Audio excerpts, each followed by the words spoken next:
Hello नमस्कार। आप सभी का स्वागत है डीएस क्लासेस पर।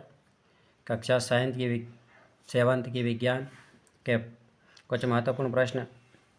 वर्षा ऋतु में कवक अचानक कैसे प्रकट हो जाते हैं? आंसर है, सामान्यतः कवकों के बीजाणु वायु में उपस्थित होते हैं। जब वे किसी ऐसे जीव पदार्थ अथवा उत्पाद पर बैठते हैं जो नम एवं उष्ण हो, तो वे अंकुरित होकर नए कवक को जन्म देते हैं। इसी कारण कवकों की वृद्धि के लिए वर्षा ऋतु सबसे अच्छी परिस्थितियाँ प्रदान करती हैं। वर्षा ऋतु में अनेक वस्तुएं कवकों की वृद्धि के कारण नष्ट अथवा अनुपयोगी हो जाती हैं। क्या कारण है कि हमें ग्लूकोज से ऊर्जा तुरंत प्राप्त होती है? ग्लूकोज कार्बोहाइड्रेट का सरलतम रूप होता है। इस कारण ऊर्जा प्राप्त करने के लिए ग्लूकोज के अणु को सरलता से तोड़ा जा सकता है और हमें तुरंत ऊर्जा प्राप्त होती है।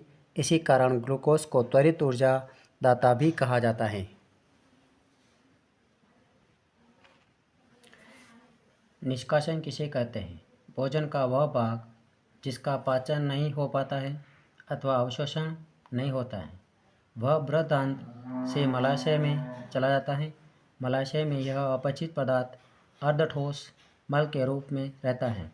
समय समय पर गुदा द्वारा यह मल बाहर निकाल दिया जाता है। इसे निष्कासन कहते हैं।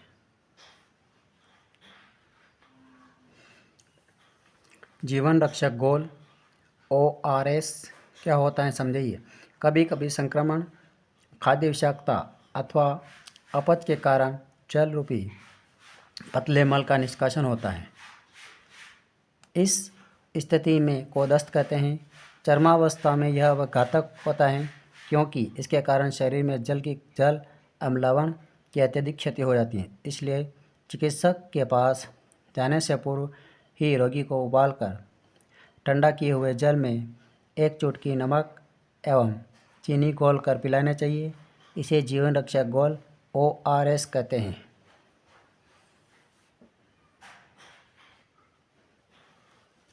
डॉक्टर थर्मामीटर का परिसर 35 डिग्री सेंटीग्रेड से 42 डिग्री सेंटीग्रेड तक ही क्यों होता है? डॉक्टर थर्मामीटर को केवल मानव शरीर का ताप मापने के लिए ही डिजाइन किया गया है। मानव शरीर का सामान्य ताप 35 डिग्री सेल्सियस से कम तथा 42 डिग्री सेल्सियस से अधिक नहीं होता है। यही कारण है कि इस थर्मामीटर का परिसर 35 डिग्री सेल्सियस से 42 डिग्री सेल्सियस तक होता है।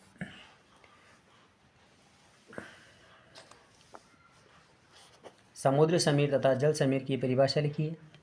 समुद्री समीर समुद्र की ओर से स्थल भाग की ओर चलने वाली वायु समुद्री समीर कहलाती है। थल समीर स्थल भाग से समुद्र की ओर चलने वाली वायु को थल समीर कहते हैं। सर्दियों में ऊनी वस्त्र हमें कैसे उष्ण बनाए रखते हैं?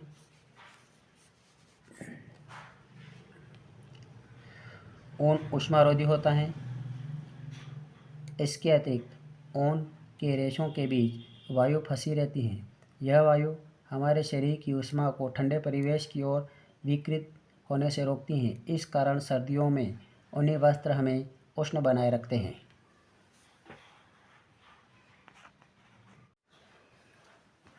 चूने का पानी किस प्रकार बनाया जा सकता है? चूने का पानी बनाने के लिए एक बोतल में चूने की कुछ मात्रा पानी में घोलते हैं। विलयन को भली भांति हिलाकर कुछ देर रखा रहने देते हैं। अब बोतल के ऊपरी भाग से कुछ द्रव्य को किसी बर्तन में मिला लेते हैं। यह द्रव्य ही चूने का पानी होता है।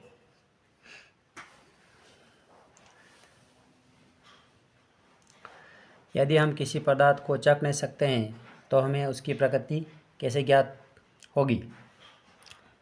कोई भी पदार्थ अम्लीय है अथवा क्षारीय, इसका परीक्षण करने के लिए विशेष रूप से पदार्थों का उपयोग किया जाता है। ये पदार्थ सूचक कहलाते हैं। इन सूचकों को जब अम्लीय अथवा क्षारकीय पदार्थ युक्त विलयन में मिलाया जाता है तो उनका रंग बदल जाता है। हल्दी, लिटमस, गुड़हल के पंखुड़ियाँ आदि कुछ प्राकृतिक रूप से कुछ प्राकृतिक रूप से पाए जाने वाले सूचक है।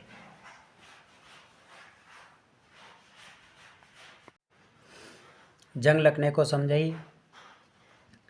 यदि हम लोहे के किसी वस्तु को कुछ दिनों तक के लिए खुला छोड़ दें तो इस पर भूरे रंग का पदार्थ की परत जम जाती है।